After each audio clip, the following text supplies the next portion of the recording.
Welcome back to Big Bacon's Collection. It's Force Friday here in the Bacon Bunker. We're going to be opening one of our Christmas presents. The Star Wars Black Series, Clone Wars, Clone Trooper 187th, sorry, I'm highly congested, 187th Battalion. So, up top, window, Black Series logo,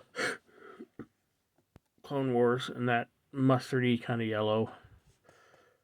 The character's name, stupid script, more stupid script, logo again, more window,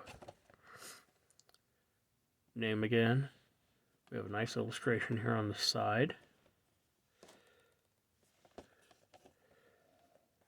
little bit of a blurb.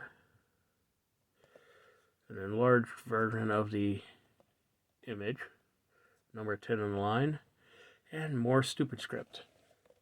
So, you know what time it is now. Oh. Sometimes you just gotta slip it in there, no matter how small it is, and hope for good results. Ooh, yeah. Always gotta pull out. And we're going to catch the stupid script in the clamshell. And there we have them. So let's get the blaster out of there.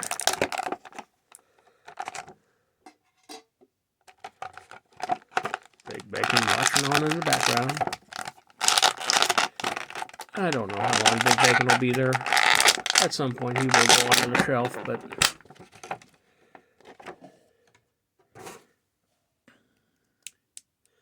Alright, so, right off the bat, I already like some of what I see here.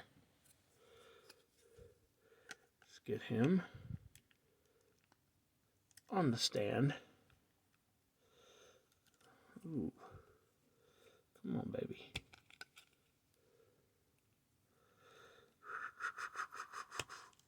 There we go. Just work yourself a little bit loose. There we go. Okay, so yeah, coming right out of the box, it is extremely stiff. And if you know anything about stiff joints, do not force them. So, we're going to look at the accessory, we're going to look at the figure, we're going to check the articulation, deck him out, and get him up on the shelf. So he comes with one accessory, his blaster. And this is not nearly as bent as most of them I see. Sculpt on it is what you expect from a clone blaster. No kind of paint apps or details. I do love the fact that they've got a folding bipod. Swings out at this point, legs open up here. I don't know why you would need that for a small hand blaster, but or a small rifle. But who am I to judge? So, moving on to the figure. So he's got this, I don't even know how to classify this color. Some people say it's a maroonish type color, some say it's a kind of a brown color. I've even heard it described as a muddy purple. I don't know. I know that it is well applied. It's got the weathered chipping all over it. A little bit of a paint miss here on the communicator area. But you could always just chalk that up to more weathering. The belt is a separate overlay piece, but it is not removable. The armor itself is kind of in this kind of dirty white, almost cream colored. And I don't know how well that shows up on camera. Got additional paint apps up here on the helmet, black vents, silver in the face hole, silver in these vents, black here on the chin, the visor is painted in there really nicely. More black, silver details here on the side pieces, gray around the back. No black line. Love you, Hasbro. So Come around to the back. The sculpt is, I mean, let's face it, it's just reuse of the same mold over and over. But we don't mind because they're giving us clone units. You can build separate units. And I love that. It's a great way to reuse a mold and get the most out of their money. Now this is the updated body, the 2020 body, I believe it is. So, what do you say we check some articulation, shall we?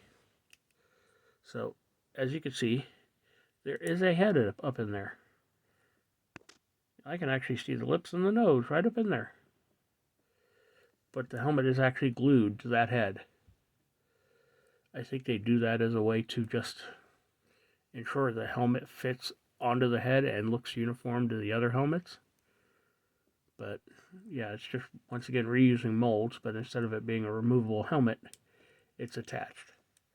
So that head is just on a ball joint up at the top, but the neck itself has articulation.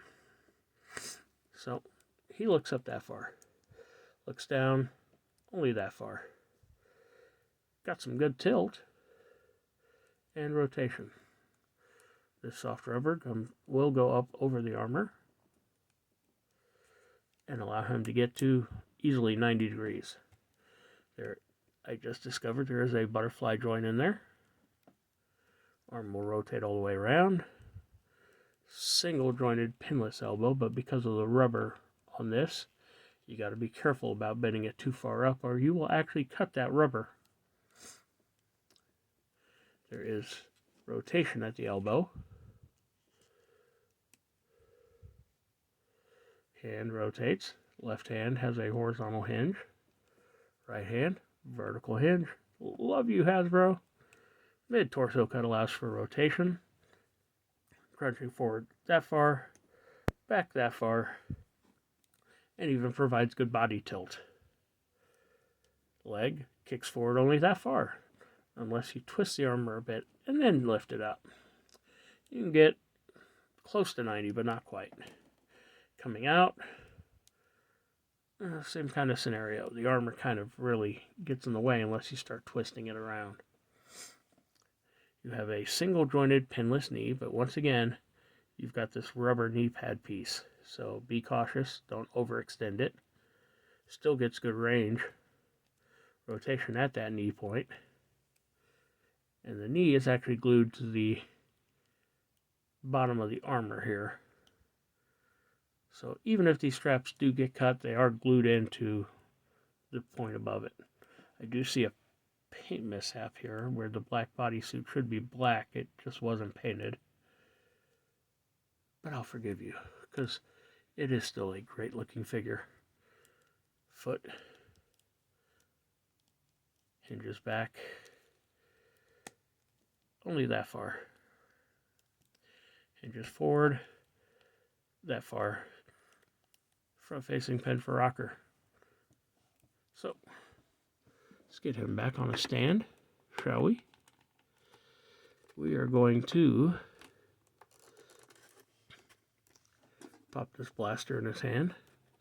And mine's not nearly as bent as some I've seen. And in fact, some I have. Some of these things just get so twisted in the plastic that it's a miracle if you get one that isn't. I don't know what they do. I don't know if they take turns just bending these pieces before putting it in the plastic. I don't know if it's the fact that the shipping containers heat up while they're in transit. I don't know.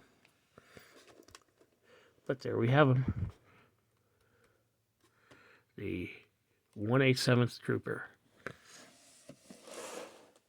So what do you say we get him up on the shelf? And if my math is correct, nope, I already moved him into place. So a little bit of rearranging and he will be right next to Mace Windu on the shelf. Once again, thanks for tuning in. Be sure to subscribe, like, share, comment, hit that notification bell, and I'll see y'all next time.